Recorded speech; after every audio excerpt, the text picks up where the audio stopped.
All right. All right. The day is here. It's not going to be a eulogy, though. To some Oklahoma fans, this might feel like one because ink hasn't hit paper yet. There's a long ways to go, a lot of prospects, but there is no denying, first and foremost, what a big win this is for Missouri. Secondly, there is no denying that this is going to cause a massive pivot from Oklahoma in recruiting. Of course, I'm joined by Jay of Unfair Sports and Jason Watkins of the Hall of Fame College Football Podcast. I'm already getting tongue-tied. Jay, Jason, let the people know where they can find all of your great content. Oh yeah, Todd. Great to be here as usual. Jay Smith, Unfair Sports. Just search me on YouTube as well as whatever podcasts are downloaded and listen to. We about to have some fun, gentlemen. Yeah. And Jason Watkins, Hall of Fame College Football. You can find us at CFB-pod on YouTube, and of course also at hofmedia.us, where you can find me at JW_HOF on Twitter. Yeah, great stuff, guys. Now, let's start this off. I'm going to give Missouri their flowers, Drinkwitz' flowers right now. Oklahoma went into that state last year, and of the top 5 players, I said this in my video today, Oklahoma took 2. You took Caden Green, and you took Adebayor, who is going to be a force for the Sooners. Now, in fairness, Missouri got 3 of the top 10, but none of the top 5. The last thing they could afford, especially in a time where I'm sure we're going to talk about it. I'm not saying Eli's on the hot seat, but I also am saying that seat is warm. And I think everybody would agree with that, right? He needs to be given his time. He needs to be given the opportunity. But if results aren't shown, that seat will get progressively warmer until it is a hot seat. This is big for a coach that could potentially be on the hot seat if this year doesn't go well. Getting in the number 1 player in your state, depending on the service, the number 1 player in the nation, the number 1 player on defense, I think, every service, yes. Williams Nwaneri. Unbelievably versatile in terms of what he can do on the defensive line. I think depending on what you need, he can genuinely play everywhere. Jay, you and I have talked about this extensively. His versatility up front is wild, right? You want him to gain a bit of weight, put him in the strength and conditioning room, add 15, 25 pounds on him. I mean, this dude right here has a bunch of ability. No doubt that this is big for Missouri. The NIL law they just passed has a lot to do with this. We're going to talk about that as well because I find that fascinating, especially in light of what just came out with Texas A&M and the real NIL daddy, which is the IRS, not the NCAA. And we're going to talk about what this means for Oklahoma, but given I have 2 phenomenal content creators for the Oklahoma Sooners, 2 of the most recognizable faces in that fandom, Jay and Jason with me, I want to hear from y'all first. So before we dive too deep into what this means for Missouri, what this means for this, that, and the other, the NIL behind this, talk to us about, first and foremost, what this means for Oklahoma, and then secondly, where does Oklahoma go from here? We've all discussed this in our various recruiting videos. I guess I'll go Jay and then Jason. We'll just go straight down the line to keep it easy. Perfect. Yeah, we'll discuss this, and we've talked about this in ad nauseum, and so we'll go really dive into it. Now, I'll keep it a buck for everybody. I know that a lot of Sooner fans are upset, sad, depressed, or whatever it is you can be. That's fine. There's no reason to be. This is what happens when you are at high-level recruiting. You win some, you lose some. Ty, you said it eloquently, and I mentioned this in my video as well. We got the top 2 players out of Missouri last year. Williams Nwaneri is their Justin Smith. If you don't know who Justin Smith is, he played football at Missouri in the 90s, got drafted number 4 pick in the NFL draft in 2001. He's one of the generational talents that came through that state, Jefferson City, Missouri. After losing P.J. Adebayor, you got to find a way to get yourself a defensive lineman in state and get him to stay. And so they leveraged that. They leveraged at home. He mentioned it in his interviews and stuff that, you know, he's home. He's staying home. He's staying close to family. That he's very family oriented. Location was a key point on the entire recruiting trail, which is funny how Missouri popped up at the end. But in the beginning, it was when it even talking about Georgia, talking about Tennessee, talking about Oklahoma, Oregon. It was all about distance. And so I say this, and as David Whitehead mentioned here, recruitment's not over. Do I think Oklahoma will flip him? I don't know yet. We will see. But I will say this. The recruitment's not over. The anticipation is that Nwaneri's going to do visits, OVs, throughout the season, and somebody may entice him to go ahead and leave. And so what this means for Oklahoma is that you just change your focus. You continue to go after McKinley. You continue to go after Nigel Smith. You continue to go after David Stone. You go after Zena Umezu. You go after him even more now. You could probably even throw in Edric Houston, in which I know that they've been keeping communication with him. But Edric Houston's another 5-star that actually liked coming to Oklahoma. He enjoyed his visit. So you just continue to go after who you can. Luckily, this class is full of defensive linemen, all the way from 5-star to 3-star, that are actually really good and competitive. So all we're gonna do is keep doing what we do. Is keep going after them. Bates and Chavis are really working hard on changing the perspective of Oklahoma from the last regime. Like, defensive line wasn't a focus. We're looking for guys that are going to be 300 pounds plus. We've finally got 6 of them now in comparison to the one we had last season. We're pushing for bigger dudes. And so because of that, it's going to take time for us to be able to get families to trust that Oklahoma does have them in their best interest, even though the track record at Clemson is nice. Now, the last one is Missouri. Missouri's smart. They try to leverage this as a way to keep themselves afloat. Drinking them, they're on the hot seat. I don't care what anybody says. The last coach before him, Barry Odom, went 8-5 and then went 6-6 and got fired. And he was there 4 years. Drink's on his 3rd year. He's yet to have a winning season. This is his year. He has to do it. And I promise you, they lose to Middle Tennessee State like Miami did last year, there's a good chance that he might get fired. So keep that in mind. It's tough. Recruiting is hard, but we've all learned that nothing matters until they sign on the line, which is dotted. Even as Sooner fans, we had Colton Vasek. He flipped. Just remember that because of proximity. It happens. So make sure you keep that in mind. But we did get PJ last year, which he's a 5-star plus. And if you go watch the highlights on Twitter from some of the insiders and the reporters, he's looking big. Jason, what you got? I would also say that, I mean, we're seeing a lot of it in the chat there, though, too. I mean, aside from Sooner Cowboys doom and gloom, you're seeing that we got time. You know, you're still 5 months away from early signing day. And something that I've been, saying to my audience in our Discord a lot is that, and it's something I think we've talked about on your show and mine as well, is that they got to go out there and prove it on the field this year a little bit too. You're getting in the room now. You're getting some of these guys they want to go there. I think that we've talked about this before. The fact that you have the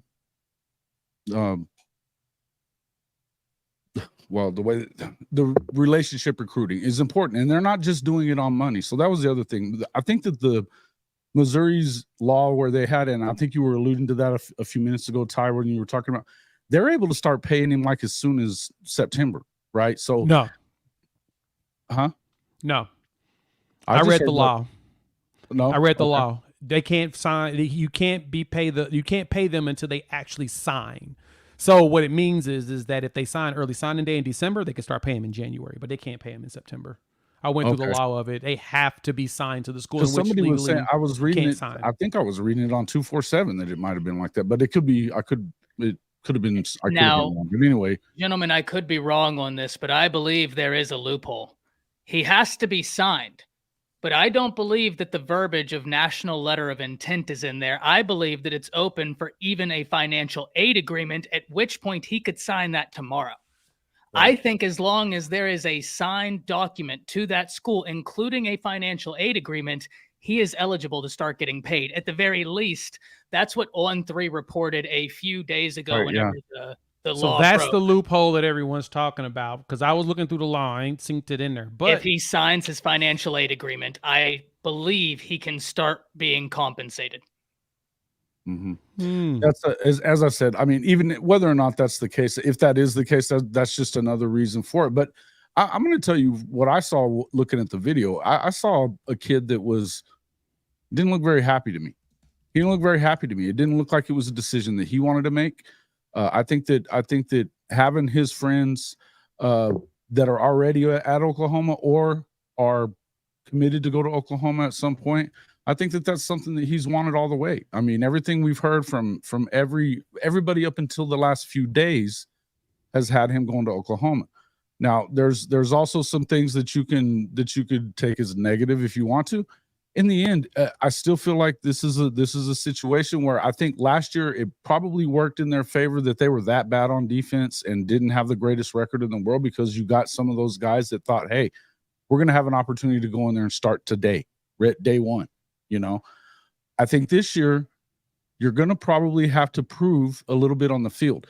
You go out there and you get 10 wins, you could possibly flip this guy. But the other thing I would tell everybody is that I know he's the number one guy. He's the guy that's ranked number one. I would say that Stoney is probably the more important of these defensive lineman recruits because of the fact of where he's from, that it should be that lock, right? If Nwaneri ended up at Missouri because he's from Missouri and it was one of those type of deals for him, then you would hope that you can do the same thing for if you're at Oklahoma. Be able to get this guy. Sorry about that, guys. Did it cut me off? No, we hear you. Oh, okay. No, sorry about that. No, I would feel like it'd be the same thing. Proximity is another deal. And, you know, he's always wearing Oklahoma's gear. He's always throwing the horns down. He's always doing stuff like that. This kid, here's the thing that I would say about that. You don't have Jaden Jackson without Stone, right? I mean, they're the IMG brothers. Right? They play next to each other right now on that line. I don't know that you end up having, and Jaden's already committed, right? Would he have committed not thinking that he was going to be able to, you know, to play next to David Stone? I don't know that. It doesn't seem like it. It doesn't seem like it. So to me, and it seemed like he kind of, you know, when he took his visit to Texas, and what did Stoney say? Stoney was giving him a hard time right there on Twitter, you know, that this ain't it, he said. You know, this ain't it. So in any way you want to look at it, you can do whatever you want, you know, and you can feel the way that you want about it if you want to doom and gloom this thing all day long. But in the end, if they go out there and they put the product on the field that it looks like to us they should put on the field this year, and they're not in the SEC yet, folks. They're not in the SEC yet. They got to go win the Big 12, or they got to go win 10 games in the Big 12. And then you're heading into the SEC. These guys you're getting a recruiting bump from that already. We all know that. We all see that. They're getting into living rooms that they weren't getting into before. Now they need to show that they can do what they did at Clemson, which really the huge recruiting classes came after they were able to take some of those guys that were underrated, slip through the cracks when it came to some of that kind of stuff. They went out there and put the product on the field after you win a national championship in 2016, and then you got that 2018 class. Everybody go look at the 2018 class. And look, I understand that everybody's timeline is today, right now, go get it done. You know, you want to fill the whole freaking cupboard up today, and then you don't have to recruit anybody forever after that. This is just not, I mean, it's not realistic, and you got to look at it in terms of, you know, if they get 3 of the guys that are out there, or even 2 more of them with Jaden Jackson, you have the foundation for a championship defense. That's all I could say about it. So here's what I will say. Johnny, you made a comment a bit ago about how Stone is very good, very important, Nigel Smith very talented, but that Nwaneri could be just so key to this OU class because of the versatility. I agree with you there. I also think there is something to Jason, what you said about if proximity is such a big thing, and this will happen in recruiting, where proximity can be a massive deciding factor for Williams Nwaneri. Hopefully it will be the same for a David Stone. That's completely true. And we've talked about this at length, where David Stone has been the guy that so many in the Oklahoma fan base, even going back a year from where we sit right now, we're saying that's the guy we need in this class. So that's not exactly a new take. But one thing that is interesting here is there's this like vicious cycle, right? Where Oklahoma, under the previous coaching staff, very good, right? They would have great seasons, but defense just wasn't the calling card. It just wasn't. Offense was spectacular. I mean, it was best offenses in college football. There's now this interesting cycle where Brent Venables and company was brought into Oklahoma to change that cycle, yet he's having to do that with the pieces he was left, and that wasn't exactly a great defense that he was left with, right? So he takes over a program where a lot of people ended up leaving, not the talent he needs for his scheme. I like what you said, Jason, about how they're going to have to win on the field. I don't know what Oklahoma's defense will be ranked this year.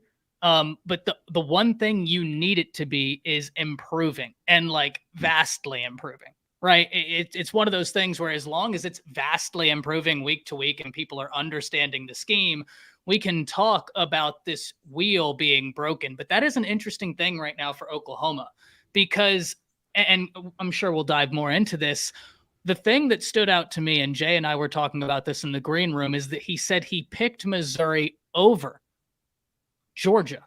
He didn't say he picked Missouri over Oklahoma. He said he picked Missouri over Georgia. We know it different ways. Go ahead. Yeah. I think we could, but at the same time, we know what Georgia has done on the defensive line. Missouri is here because they have the advantage of being the home school, right? And the NIL law that has just passed. Tennessee on the up and up. I'm interested to see what Oklahoma does on the football field this year defensively, because I think if they go out there and if they're able to improve, that's going to help their pitches in these battles, because it is very tough for anybody, let alone a team that's trying to completely turn around their defense, to pitch against Alabama or Georgia, right? Like teams that just say, oh yeah, we sleepwalk into a top 25 defense because they've been set up for multiple years now. Even though Georgia just changed from Mark Richt to Kirby not that long ago, it's not like they were struggling under Mark Richt, guys.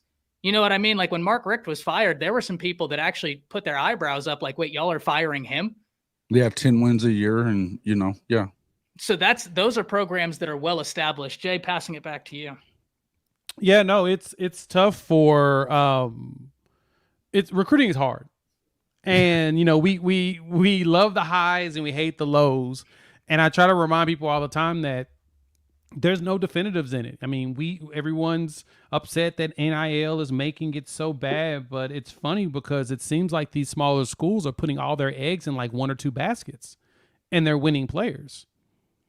I mean, we've watched players flip from all kinds of institutions. I've seen them go from Georgia and Bama and Florida State, and it's just they're going all over the place, and they're checking out new players. Hell, remember early signing day, how much fun that was, Sooner fans? Oregon fans weren't very happy. You had Peyton Bowen flip. Miami fans weren't happy because Cormani McClain went ghost, and then all of a sudden they ended up with him being in Colorado. So yeah, it's all over the place with recruiting, and it's just right now we're so vested in it more than we used to be, that you're just seeing it a lot more on the surface now, especially with NIL. You have the capabilities, but a lot of these schools are throwing every dime they have at certain players they can try to get. And depending on who you talk about, like Sooner Cal was talking about, PJ was a 5-star, but was he heavily pursued? Yeah, yes, he was.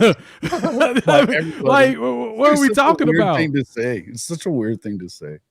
Like, right. Number 4 recruit in the country. No, nobody wanted him. Just yeah. Yeah, nobody wanted. Yeah, PJ was just random, right? Yeah, exactly. Come on, bro. It's not hard. I mean, Williams Nwaneri decided to stay home, and that's what happens sometimes. I mean, you saw that with Hicks. You've seen it with other players. I mean, the Sammy Brown recruitment. The biggest thing with him is that he went to Clemson all the time. They felt like more like home for him than anywhere else.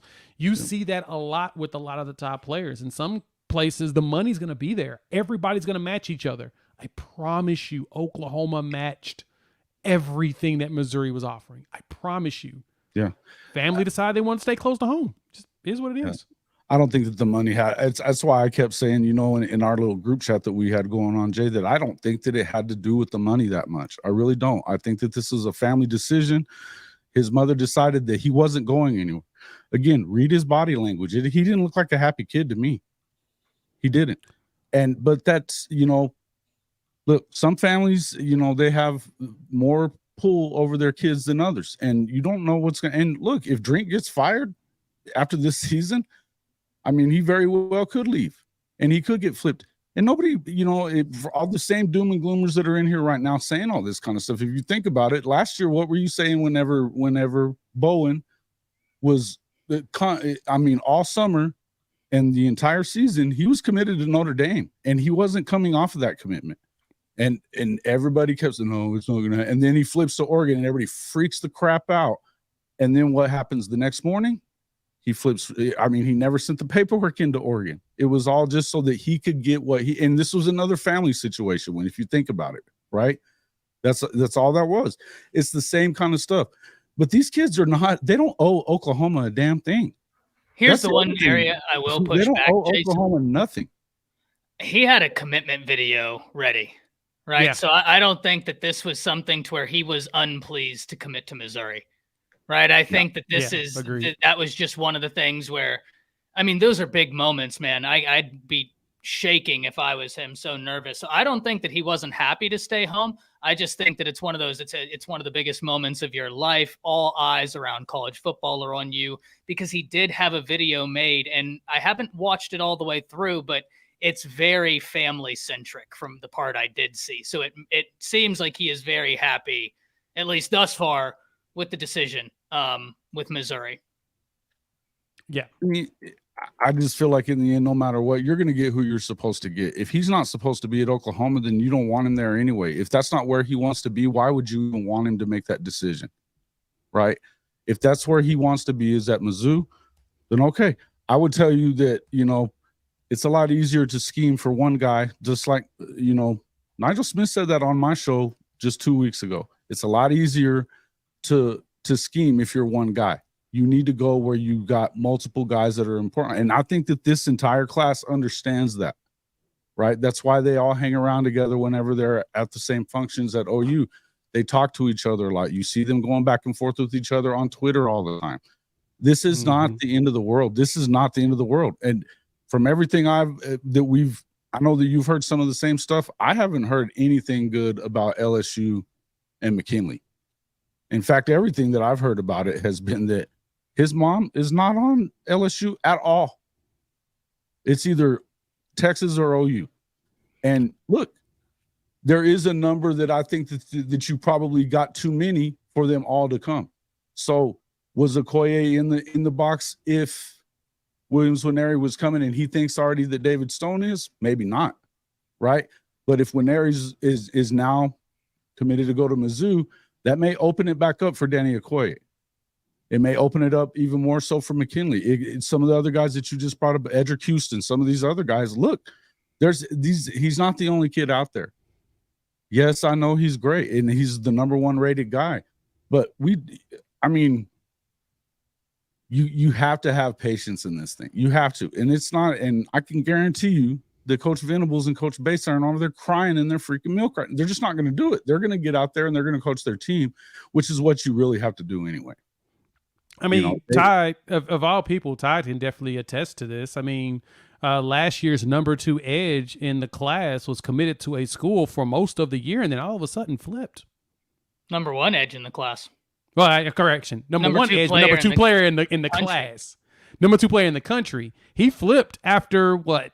It was a few months, wasn't it? He was actually most of the season. Yeah, a lot of the time, Keon Keeley was committed to Notre Dame. Notre Dame had a really interesting class last year. A lot of very talented players that ended up elsewhere. And so, look, until pen hits paper, there's nothing. Now, Johnny, you were saying up here that we were saying that it was like a lock that Nwaneri would go to OU. I certainly said I thought Nwaneri would go to Oklahoma, but one thing I'm very consistent in is it's not over until the paper hits. So I don't think you're going to find a clip of me saying it's done anytime ever, because that's never been my approach for any battle. Even the guys that Alabama will land, Jay and Chris, who's not here this evening, will famously push back on me when I'm like, oh, well, this team could flip them. And they're like, Ty, it's Alabama. So I'm very adamant. It's never over until ink hits paper for anybody. Yeah. I did think OU led. I will eat crow there. No doubt about it. I'll eat crow on that. Ty's probably the most consistent when it comes to that. Not to toot your horn too much on that, but you will quickly say, well, you don't know yet. We don't know, but, and just like me, as a fan, I read tea leaves. I look at the activity of the kid and see if I can put it together. I eat crow too. I said, the way everything was going, it looked like he was coming to Oklahoma. And even talking to, former teammates and such, sound like they all were confident too. Didn't happen. So I'm like, well, I guess the tea leaves I was reading was the wrong ones. It happens. Whoop-de-doo, is recruiting. This is what's going to happen. And that's why I mentioned Keon Keeley. He was at, in his whole recruiting, he was Notre Dame for the entire year. Peyton Bowen was committed to Notre Dame January 1 calendar year 2022 and flipped on early signing day so he can enroll early. We never know until, like I said, pen hits paper, and if the kid really feels like, you know what, this is where I want to be.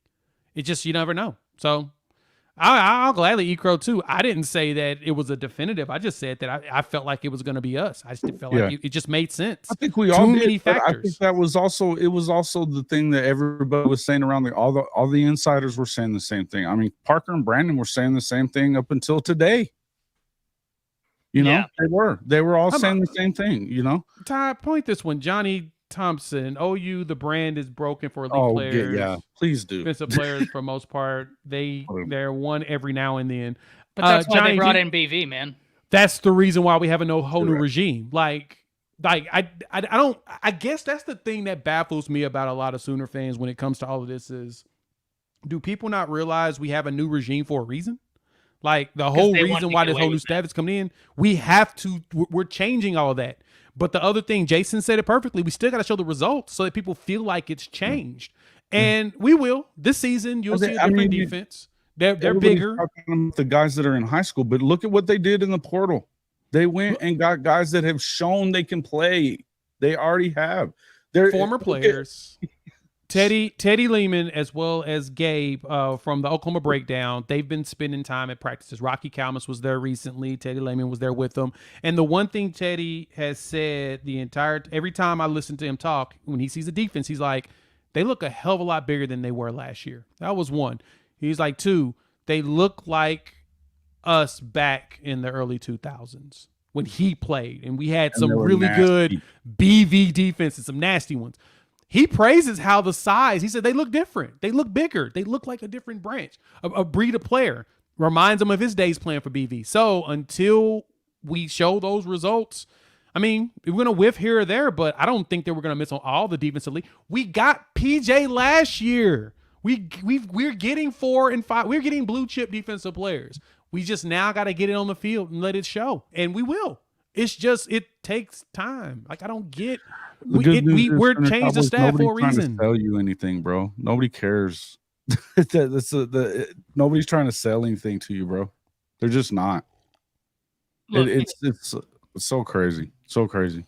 This is what we'll say, because Johnny says BV is 6-7, but here's the thing: he was 6-7 with a team that was not built for defense. He was 6-7 with a team built for the speed defense, which, if we're talking schematics, is the polar opposite of what he wants to do. Now, that's a whole big rabbit hole for me to jump down. We're not going to do that right now, but that's the whole reason why they brought in Brent Venables, is because he is a defensive mind that was highly praised in college football, and he's familiar with the Oklahoma program. He knows how to recruit the SEC landscape because at Clemson he had to so often.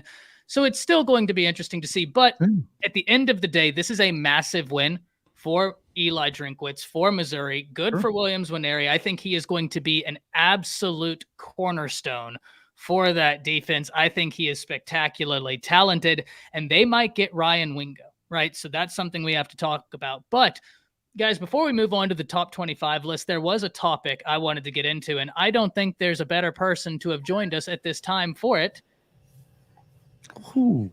There's a new NIL daddy in town. And unfortunately, it's the IRS. The 12 Plus Foundation had to shut down because IRS guidelines basically was like, look, if you're not going to be doing things on the up and up, we're going to have problems. Now, what's important to note is that the IRS had previously approved their nonprofit status. But it was when the IRS doubled back and was like, wait a second, what is happening here? That's when the 12th Man Plus Foundation found themselves in a little bit of hot water. So let's talk about what we know and what we don't know. What we know is that A&M is going to pivot. So if you're sitting there thinking, oh, A&M NIL is done, that's not going to be the case. They will pivot. They have too much money to not pivot, and they've been far too aggressive in the NIL landscape. So they're going to pivot. What we don't know is what that pivot is going to look like. And the second thing we don't know, what does this mean for other NIL collectives around the nation? Because the law that Texas passed, guys, interestingly enough, is very akin to a law that Missouri just passed. Now, the difference is Texas will not allow high school athletes to get compensated at all. But the similarities within the law was stating that this law is exempt from NCAA oversight. Mm-hmm. Well, the IRS just came in and said, well, we're not the NCAA, so open up. What does this look like for college football as a whole? Jay, I want to start with you. In looking through a lot of that, didn't that have something to do with their 501c3 status also?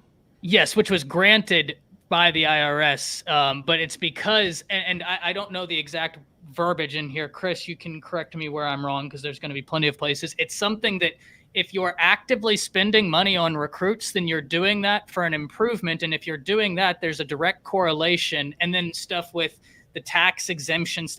There was a lot. I think the majority of it revolved around the tax exemption status with donations for the donors. But there was also like the way you're using these donations calls into question nonprofit status, even after we talk about tax exempt status from the donors. Sorry. Long-winded. No, you're fine. And that was the reason why I asked that, because I wanted some clarification, because the way that I was reading it is exactly kind of how you mentioned it. It has something to do with their tax exempt status and they're receiving donations, because what they were doing, which was a loophole that they tried to bring in that was striked down by the Trump administration back in I think it was 2021. No, it was 2018, 17 or 18 when that tax law went through. And basically they eliminated the ability to write off donations to schools.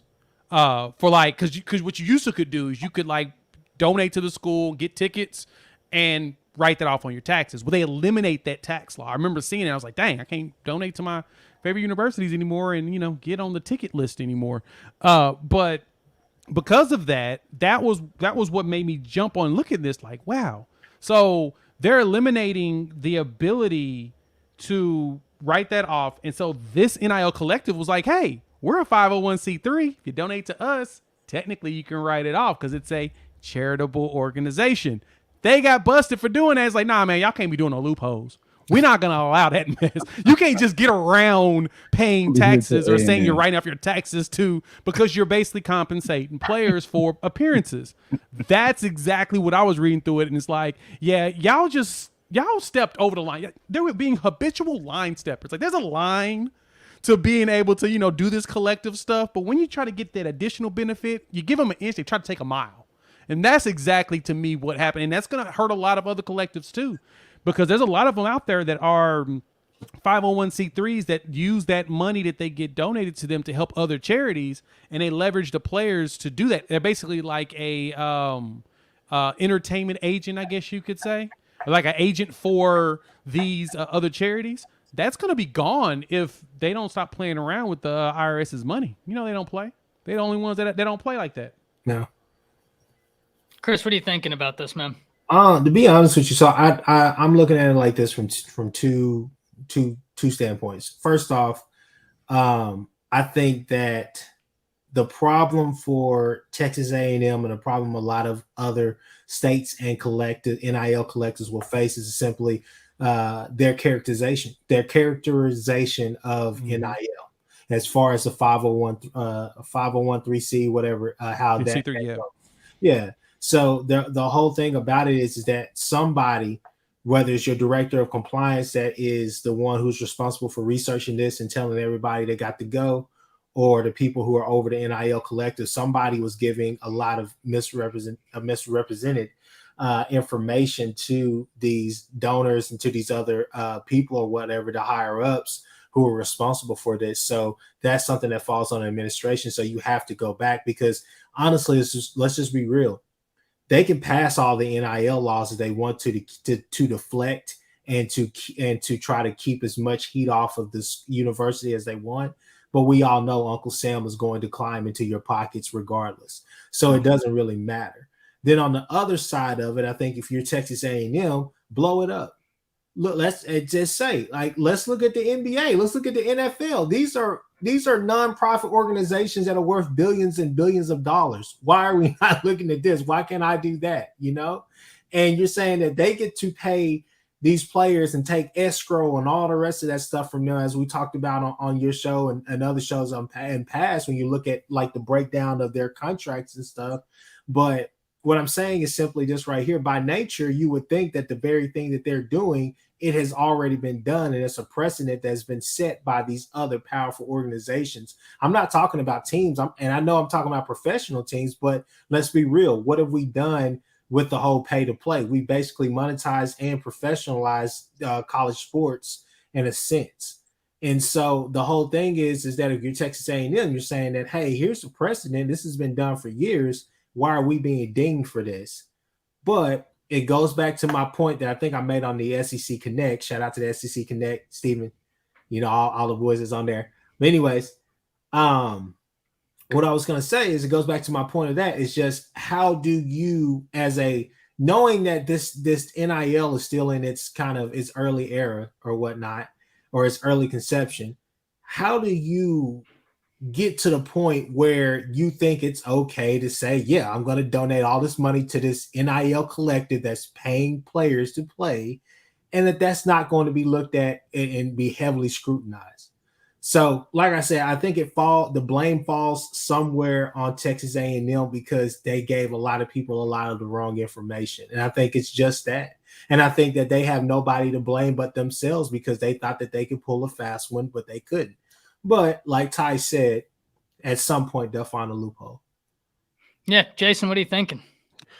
Yeah, I kind of think the same thing. And I mean, you heard about it pretty much from immediately as soon as they started paying these kids with the NIL stuff, that the A&M used it as a green light to just go crazy with it. You know, they dumped $30 million, and you know, I don't care how much Jimbo wants to stand around and scream, you know, slice bread. We all knew that was the case. That was, you know, and he sat there and acted like they weren't doing it, and it wasn't even against the rules at that point, right?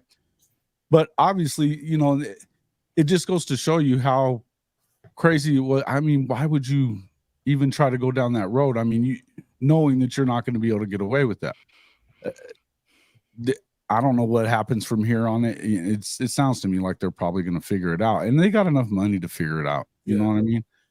In the end, you know, this is if you go back, really has a lot to do with the fact that this has been a freaking cluster for years, decades even. You know, the NCAA they've been making millions off of these kids for all this time. Mm-hmm. They waited until, and Ty, you've talked about this, they waited until Kavanaugh raked them over the coals and told them, we're going to kill you if you don't freaking do this, right? Yeah. And now it's just reactive. It's still the Wild West, and what that was their reaction to it was to just, okay, well, we'll just toss NIL out there. They can just go and make money this way, and then we'll have to figure it out as we go. Well, if that's the way it's going to be, this is why you need to break away. If you're college football, for sure, you need to have a real governing body here somewhere to where, and the states. I mean, this is. Now all the states are getting involved. It makes it even harder, really, to control any of this stuff. And it's not that I want to see these kids not get paid. I want them to get paid. They should have been getting paid for decades. You know, the thing is that the impropriety, now you just open it's like a green light to just do things crazy, right? And, you know, it is what it is. But, and then there's really no protection at this point for any of these kids. How many of us have heard about the whole deal with Jordan Addison? He goes to USC, supposed to get $2 million. He gets $250,000, right? That's why he didn't play in the Cotton Bowl. We've heard the same thing about, well, hey, we talked about it with Florida. You know, they were supposed to get all that money that was supposed to go to Jaden Rashada, $10 million, and they just back out of it and don't have to do it, you know? Mm-hmm. Look, I understand that there was reasons why Billy didn't want to do that. I get it. In the end, they needed to make it to where the coaches had some kind of control over that. I think that had a lot to do with Oklahoma's legislature, right? The legislation that they passed is, you're starting to see these things, but everything's going to be reactive until they get it right. Yeah. You know? And if I can just jump back in, I'll say again, I think the main issue, and somebody was going to make the mistake, albeit Texas A&M, right? So with that being said, again, it's a characterization of the 501(c)(3) of the nonprofit status of the tax exempt. It was a characterization of their NIL collective. That simply was a mistake. On the flip side of that, if you want to take the only positive out of this is that you're keeping the NCAA, because of the legislation that you passed, you're keeping the NCAA out of your hair. So you're able to go ahead and say, okay, well, somebody's got to pay this, we got to pay this, whatever the case may be. But you don't have to sit there and fool with, investigations from the NCAA that can potentially take away scholarships or whatever the case may be. You're only dealing with the IRS, and you're being audited for so long, So that's kind of the only kind of positive that you can really take from this, is that it gives you time to kind of regroup and hopefully be able to keep those donors that were already donating all that money, hopefully be able to keep them at bay and say, hey, we're going to figure this out so we can keep you on board for everything. Because I think that is the only, for me, I think if I was a Texas A&M fan, I think that'd be the first thing I would be thinking is how many of these donors can we actually keep to keep this money coming in. Yeah, I think the one thing that was I saw whenever the news broke about the 12th Man Plus Foundation, you go on Twitter and you see everybody saying Texas A&M NIL is dead, it's done, it's over, buried. And I'm sitting there, I was like, guys, in the statement, they're even saying they're going to contact the donors and figure out a way to do this. Now, I found it more funny that, like Chris, we were talking about on the SEC Connect, the fact that they're going to have to contact a bunch of millionaires and billionaires of, hey, we messed up how we were investing your money and the classification of it. We're going to have to pivot, but just keep sending us that's going to, if I could be a wallflower for those conversations, those would be fantastic. But in a dark room, a dark bathroom, saying, hey, I'm sorry. sorry. I know you gave us $3 million, but I messed up. Right, like the Hangover, the entrance. Hey, Tracy, we messed up. Yeah. So look, this is going to be interesting. Now, I am really interested to see if this affects anybody else's NIL, because I know that Texas A&M was doing things a little bit different, but there are so many collectives that were structuring themselves similarly to how Texas A&M's 12th Man Plus Foundation was structured. Whenever that was announced, that was heralded as maybe the next wave of NIL. And the reason why I pose this question, everything new right now is going to be quote unquote the standard until legislation decides whether or not it's legal or not. Right. But but it's one of those things where if someone does something, you don't want to get left behind. Right. So if you can match it, but we don't even know if it's legal or not. So I'm interested to see if any other NIL collectives, do you think there'll be any other ones touched by this, or it'll be business as usual? I think some of them are going to be touched. Don't get me wrong. I think some people are going to be dinged, but it may not have the spotlight that Texas A&M had. I think right now, if you're NIL collectives, you're trying to do things internally as far as changing your rules or your approach to the whole issue, because we're out of session right now. I don't necessarily think that there's going to be any bills passed. So you may be stuck with this type of, you may be stuck with your legislation or your rules or however you're doing your NIL collectives for quite some time.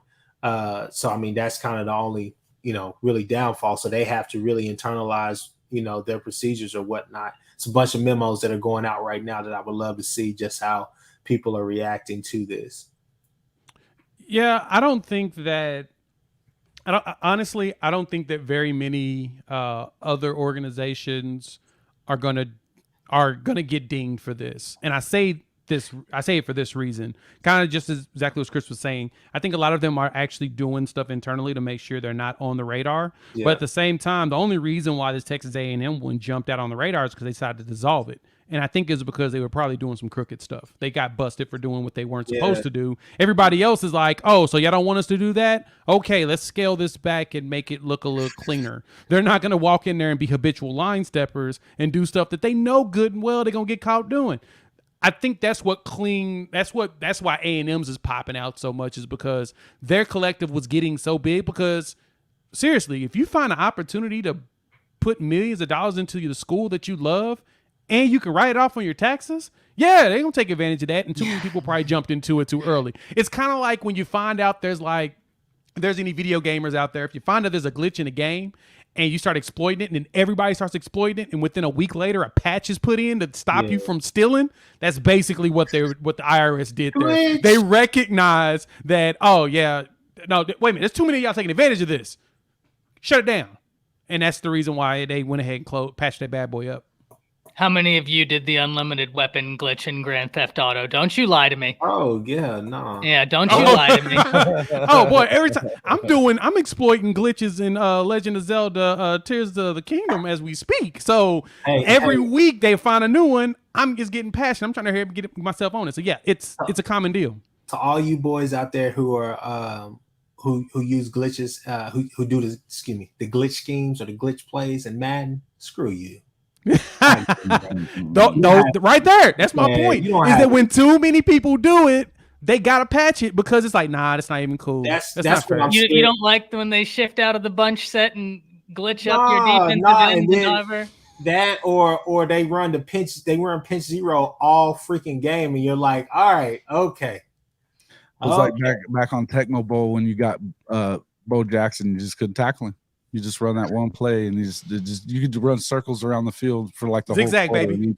Zigzag, you gone, baby. Yeah, man. But I think about it. New games, you have the ability to patch the glitch, and that is what happened with this NIL at Texas A&M. They got stupid greedy last year. I bet you they wrote off a good like $50 million, and they've IRS looks like, whoa, y'all donating to what? We've got to look this up. I'm gonna say it if nobody else is gonna say it. This is karma. This is karma for Texas A&M. Mm-hmm. Johnny got away with way too much. He got away with way too much. If you're not watching that. Yeah. Hey, I ain't mad at him, but he got away with way too much. Hey, if I may, Ty, can I tell you my only beef with that documentary? Go ahead. My only beef with that documentary is with his dad. I don't believe the blame for Johnny spiraling out of control, especially at least at Texas A&M, it's not on the coaches. You're the dad. You're the constant force in his life. I know you're not there with him 24/7. He took zero responsibility for any of that shit, right? It's not Sumlin. Yeah, it's not Sumlin and Cliff Kingsbury, somebody who's single, notoriously single, and does his thing. It's not their job to keep your kid out of trouble. Like at some point he's got to take responsibility himself, but you have to as well. That was my only gripe with the documentary, was like, that was a stupid comment. Like you knew this, but you did nothing about it, But albeit, I'll say this right here. I hope Johnny is, mentally, I hope he's doing fine. Like, I hope he's doing great. But it was a damn good documentary. But again, that was my only gripe about it. Nothing else. All the rest of it, I was like, well, damn. He's Jamarcus Russell 2.0. None of them watch film. You know what I'm saying? Like, that's a good point. God, that Johnny, I didn't watch it for particular personal reasons, because I had a feeling that there was going to be a lot of mess. And as I'm seeing everybody talk about it, it was everything I expected out of it. He was a fraud. He never studied. He didn't even try. He was just so uberly talented. Yeah. But the one thing I did hear somebody say, and granted, I understand why it was done this way, but he's talking about the slant of how it was produced. It was like, man, you would have thought that Johnny did everything by himself, except for the other 6 NFL draft picks out there, including a wide receiver by the name of Mike Evans.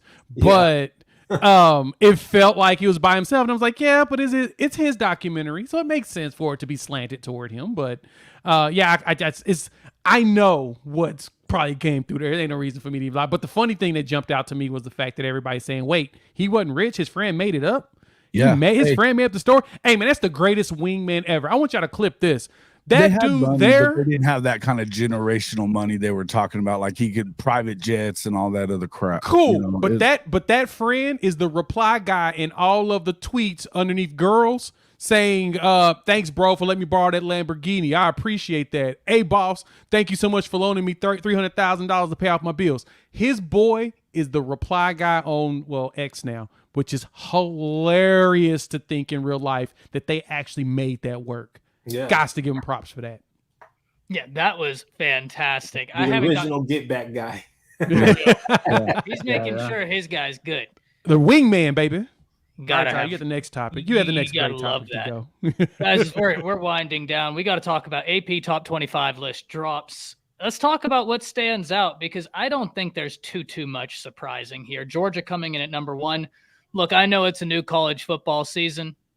They won the championship last year. I have always been of the mindset, if you win the national championship, even if you replace a lot, if you come in at number 1, you're not going to hear me ask a question. Even if they're like, okay, well, what are they going to do about this, that, and the other? They've recruited really, really well. They have a really, really good coaching staff.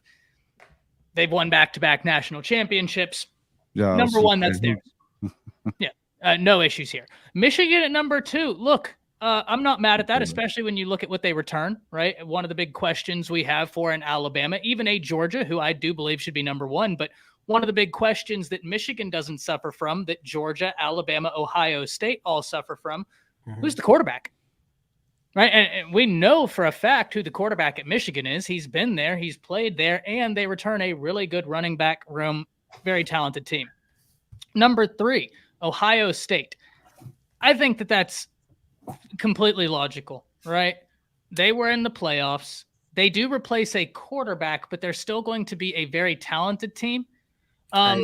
Jay, you seemed like you might have a little bit of pushback at Ohio State at 3. What do you think? So Georgia makes sense because in order to beat a man, you got to beat the man. You know, the good old Ric Flair statement. We talked about this on Friday. I totally get Georgia at number 1.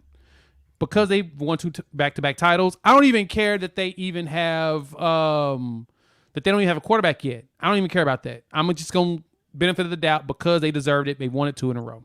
Michigan makes sense too. They got a returning quarterback. Most of their players are returning. They still got the Joe Moore award-winning offensive line that they just continue to keep pouring out. Sharon Moore, a.k.a. Boomer Sooner alum, is doing it. But Ohio State is interesting to me because I don't believe just because you made the playoffs, you should automatically be ranked in the top 4 because you still got to take in consideration who going to throw the ball. Now, Kyle McCord ain't bad. We just ain't synced him yet. I need to see him produce, and then I can feel confident in him playing. Because so that's actually...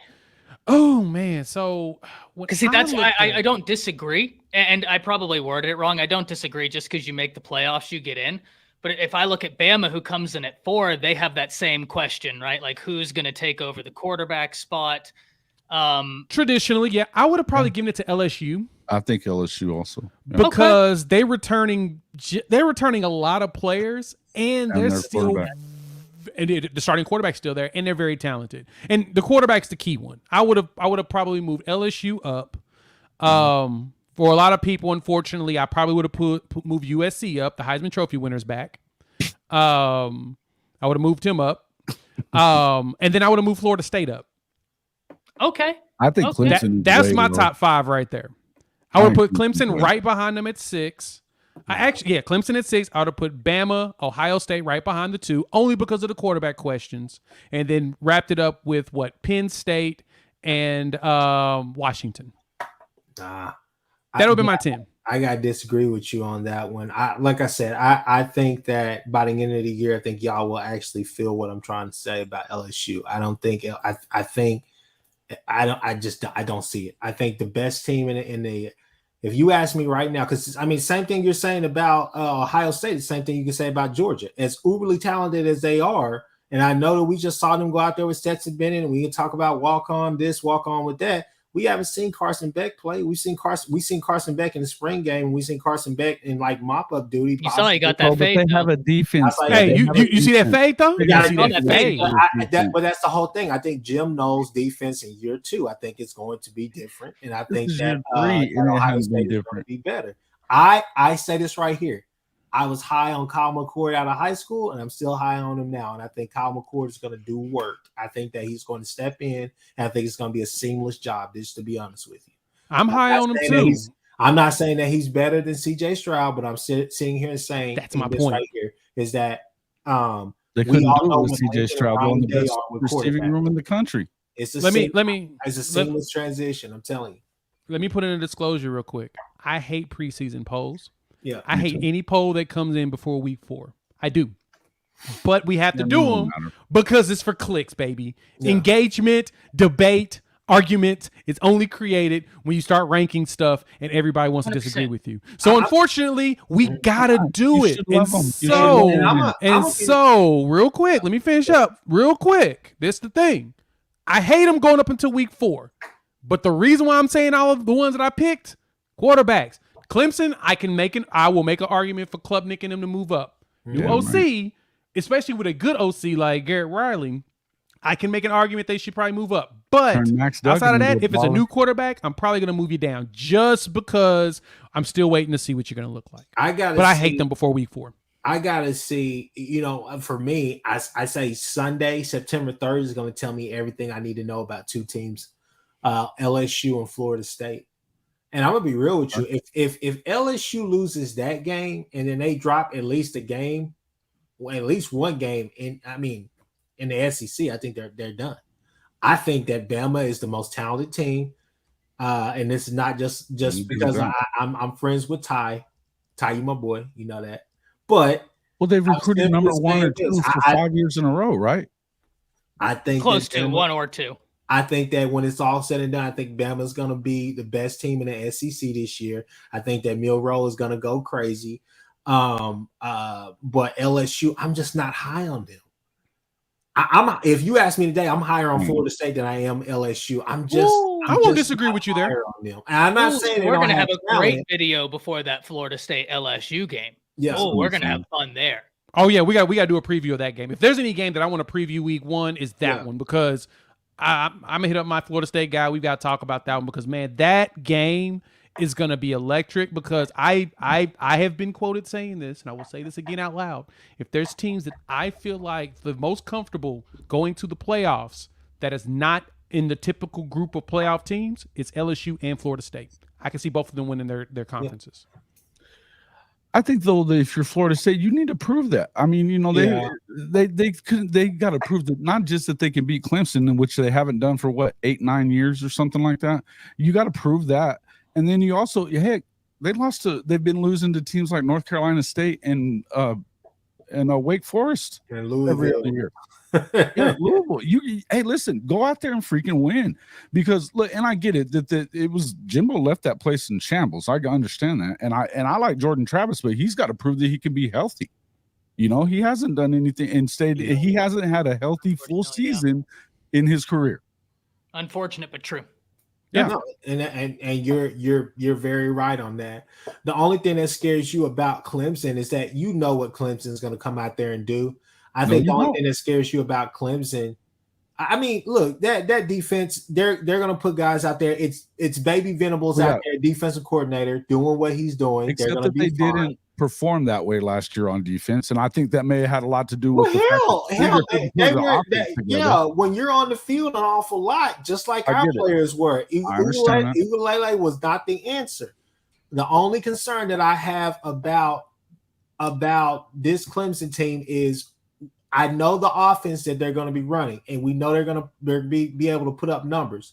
But are they going to do that by committee, or are they going to actually have because we all know what Riley's system looks like. Garrett Riley, Lincoln Riley, Riley, Jay Riley. We all know what Riley's Bobby Riley looks like. Yeah, we do. We all know what the system Riley. Like. Hold on. We all know what the system looks like with a superstar wide receiver or a handful of them. Yeah. Clemson doesn't have that superstar or that guy.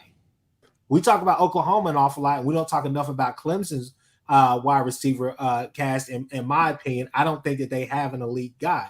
So I'm eager to see does that Riley system does it translate? That's all that I want to see. I think it does because it's the ACC, but I'm just wondering, like non-con, competition. I'm not sure they even play in the non-con, but we'll definitely see because hell, they Florida State and Clemson play the 4th game of the season. You want to know one thing I do love about They're this probably list, going to be though? playing twice, though. If they, I mean, because they got rid of divisions, right? Sorry, Ty, go ahead. No. One thing I love about this list is that where Bama comes in, number 4, right? Because I think it's an adequate placement. They are uber talented. I mean, Every year. But I can point you to groups in this Bama defense, right? Like the secondary. Very excited about that. The linebacking core battle going on at the inside linebacker position, going to be a ton of fun. But that defensive line is going to be so much fun to watch this year. Justin Eboigbe coming back from injury. Jaheim Otis, I think, is going to be a household name amongst college football fans this year. But I love them at 4 because of something Nick Saban always says. Rat poison. Right? 4 is just far enough down that for Alabama standards, he can be like, oh, you see, you got to prove it. They're just putting you at 4 because you're. So Nick Saban is the master psychologist in college football. That is, I mean, he's a phenomenal coach. He's a phenomenal recruiter. But one of the other things that separates him from his peers is his understanding of psychology. He leverages these sort of things better than anybody. He is going to be preaching rat poison. Mm-hmm. I love that for the Crimson Tide team. I think number 4 is a really good place. It shows, hey, we think you've got a lot of talent. Mm-hmm. We know you've got a lot of talent, but there's some questions we need answered. I think that's fair. I'm perfectly fine with that. I'll be real with you. The players definitely talk about that stuff. I'll never forget at OSU, I was walking through Gallagher Iba. I was doing a story. And I heard 2 of the players, they came back and they said, man, if we would have just beat OU, hell, we'd be right there, ready to play for a national championship. But it's like because we lost to OU and then they dropped the game. And then, we lost early in the year. They were like, oh, man, they talk about this stuff. So, yeah, it's definitely something to be said. But I don't even know. I don't even know if that's a conversation today about rat poison and all the rest of that. Oh, it's a conversation. In my opinion, I think it's back to the basics. I think y'all going to go out there. We can't talk enough about what Pete Golding was doing. And don't get me wrong, Pete Golding got you a couple of national championships. But towards the end of his tenure there at Alabama, I would definitely say he left a sour taste. I would say Bama got a couple national championships with Pete Golding instead of Pete Golding got Bama a couple. But point proven. Like he was a guy that Nick Saban obviously had a lot of faith in. But I understand what you're saying about like getting back to those basics, right? Because that's something I've preached is that getting back to more of a defense that is fast-paced, downhill, aggressive.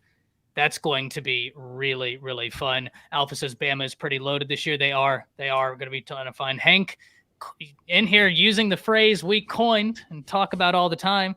If it's a 3rd down at Alabama, it was 3rd and Golding. Didn't matter if it was 3rd and 1, 3rd and 15, 3rd and Golding. You run a wheel route, done.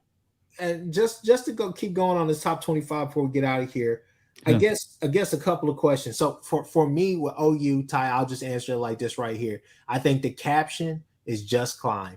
I think that's the caption. Leave it at that. Go out there and show it. Do it. That's the caption. Hashtag it. All of that. Just climb. But for some of these other teams of interest, I guess a couple of questions for the board is, are we ranking Washington too high at 10? Are we ranking North Carolina too low at 21? And then the third question is, how in the blue hell, I'll keep it PG, Ty, how in the blue hell is Iowa in your top 25? I think 25 is more 25. That number is more points than they scored last season. Well, it's part of the reason why whenever they were like, it's part of the reason. Look, whenever that story came out about the Iowa players betting, we can get mad about it. We can talk about it. But you know what we have to acknowledge?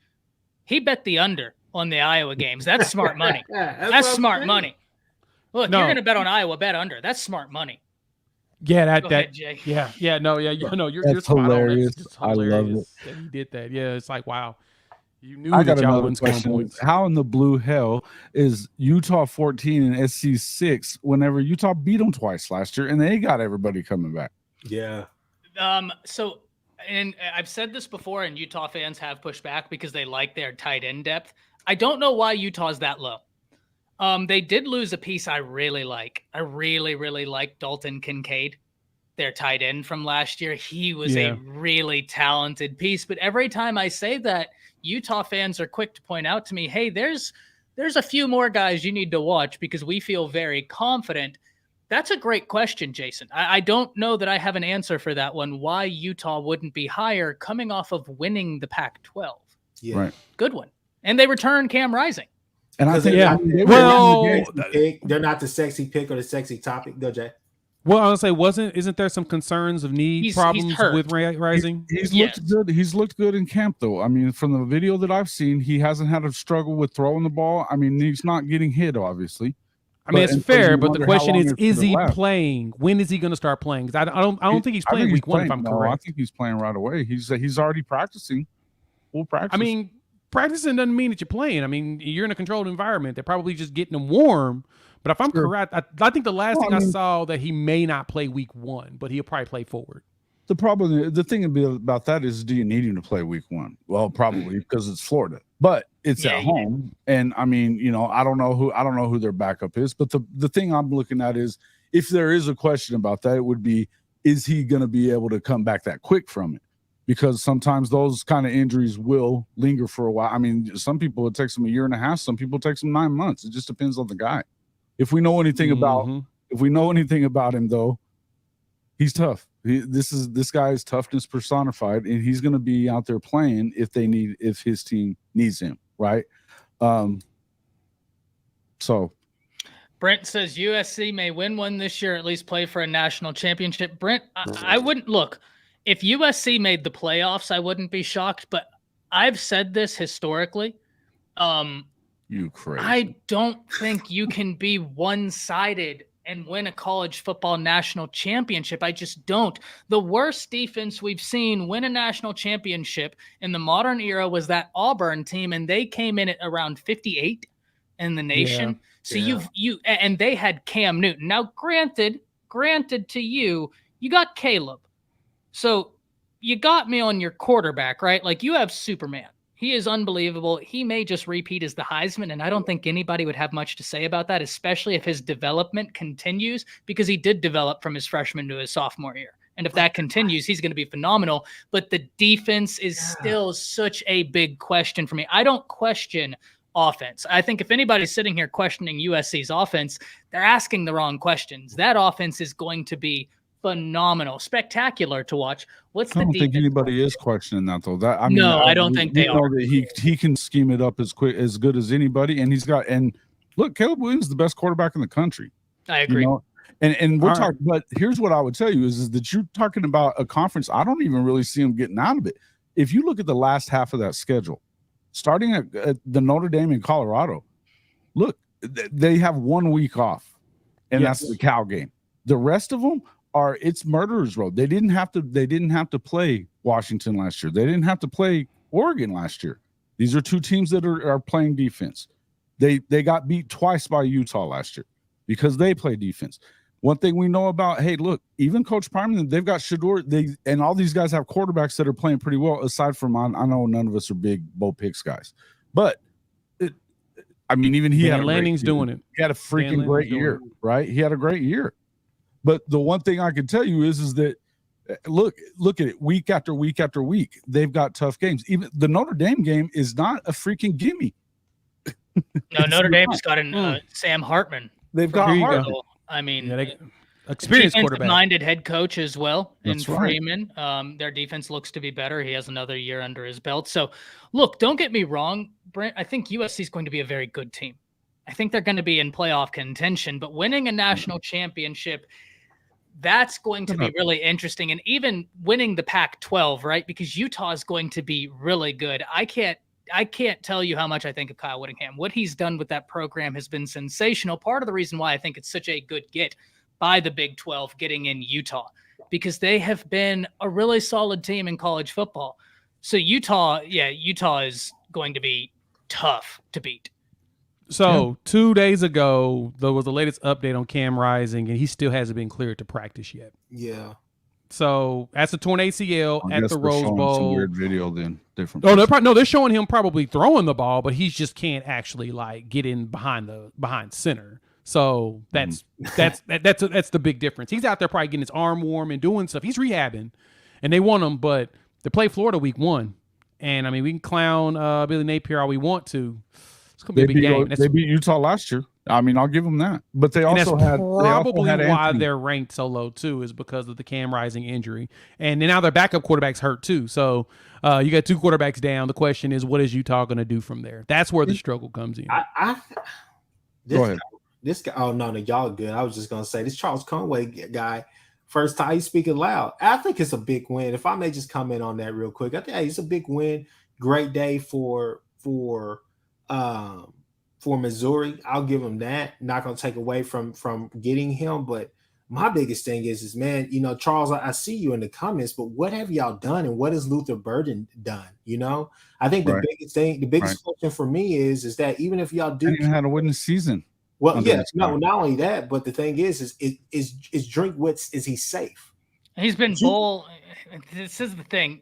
Burden, he's going to be a dude. Yeah, he was up and down his freshman year. He's going to be a dude. It's my biggest question is how will Missouri do this season, which is why I just asked Charles how he thinks the Tigers will do this year, because I don't worry about Luther Burden. He's going to be a monster, man. Everybody wanted him. I'm interested in how Missouri does in the SEC, trying to kind of get back to what they kind of knew when they first got to the SEC, which was those SEC East championship appearances, right? Like that was really big for the program. And Charles makes a great point. We talked about this on the SEC Connect whenever we were going through our season expectations for Missouri. And one of the things I was saying is it's so hard to gauge the Tigers because of the amount of talent they return. So look, big year for Missouri. There is no doubt, though, that this is a huge win. I talked about it on the video today. Outside of Dorial Green Beckham, this is now the second highest player ever to commit to Missouri. And if he signs, he will be the second highest rated player to sign with Missouri per 24/7 Sports Composite. Oh man, that's fun. I love the Missouri fans in here, super excited and saying that everything's changing at Missouri. Hey, I'm glad that y'all got the optimism. Keep that up, because I say that all sincerity. I really want y'all to really support the school. We like when the SEC is good. It's better when all the teams are good. So keep that support. I just hope Drink doesn't get himself in trouble against Middle Tennessee State. I'm serious, because they beat Miami recently last year. If you lose to a 4-letter acronym team, that's bad. Exactly. No, and go ahead, Jay. And outside of that, I mean, PJ and Caden Green were right there last year. Your top 2 guys. We got to remember, it's hard. It's hard out in these streets, man. It's hard. My biggest thing is that I think that if he, I'm not sure they can keep the commit if Drinks and company don't stay, because it's a lot riding on the season to keep that commit. I think this bought him more time. I don't necessarily know. I know that you can call it like whatever. I don't know. Yeah, if they go 4-8 or however. Well, okay, if they go 4-8, yeah, that takes care of itself. But I mean, if they just show that they're not good, man. I mean, they're just not good. No, but there's a lot of room between 4 and 8 and not getting fired. I mean, that's great. You can recruit, but what are you winning? That's the whole thing. Is that it's been a long time since Greg Pinkel was over there on the. I think that's how you say his name. Since he's been on the sideline, it's been a long time since Chase Daniel was running up. Oh no! Look, I asked the question as soon as he committed. What does Missouri do this year? It's big, but I do think there could be something to the fact that he just got this. He now has something to leverage to the Missouri. That's true. People where he's like, hey, if you get rid of me, you now are going up against Georgia and Oklahoma for a Williams Nwaneri, and I won the battle for him for Wingo. Now you don't have me. So that's what I don't disagree with you, though, Jason. If he goes 4-8, look, all that goes out the window, because then you have to move on. I'm not saying I think they're going to be a 10-win team. I think that there's some tough games for them, but they just need to be improving. right? Yeah. So like as long as they can do that, it's going to be good. And that's my whole thing with what Charles is saying as far as we're sleeping, need to redo our homework. But here's my problem with it, okay? It's easy for us to sit here and say, well, yeah, y'all played Georgia close last year. We played Florida State close last year in the bowl game. I mean, it kind of is what it is. You got to go out there and Still didn't have a winning season. You know, you still don't have a winning season. And I mean, that's something that Drinkwitz has not done since he's been there. I'm not saying he hasn't went to a bowl game or even won a bowl game, but what has he done to make some noise with them outside of getting Luther Burden and now Williams Nwaneri? That's RJ Malone comments. What's up, guys? Been a long time. Just checking in on you boys. Keep up the content. RJ, friend of the show. Can't wait to get you back. It's been way too long, my guy. Sorry for my absence. Got married, went on a honeymoon. I think you and I were texting about that. And I'm just now starting to get back into the fold because we redid the studio. Charles, here's what I'll say, man. I am super interested and excited for Missouri football this year because you're not wrong. You return a lot of talent. You've had some big recruiting wins, but it still has to come to the field. We need to see what that looks like. It's going to be a ton of fun, but that's why it's a great thing that the college football season is here because now we're in the show me phase. Guys, we're going to go ahead and wind this down because we've been going shout out real quick. Go ahead. We need to shout out Shawty Parker here. He's part of the Fanatic Sports show there. This guy is a former UGA receiver. He's on that show. I had the pleasure of being on there on Saturday night with him. Appreciate you coming in, Shawty. Yeah, absolutely, man. Appreciate you coming in here, spending your time and interacting with the stream. Always great. He says, y'all giving him too much time. Not enough wins for that. Yeah, that's true. Yeah. Hey. He didn't bring in Missouri, NIL brought him to Missouri. Yeah, look, NIL is a part of college football recruiting now. It is what it is. But with that, guys, let's go around. Tell everybody where they can find all of your great stuff. We'll start with Jay, then to Chris, and then Jason. Of course, Jay, Unfair Sports. Find your boy there. Got some more content coming down the line.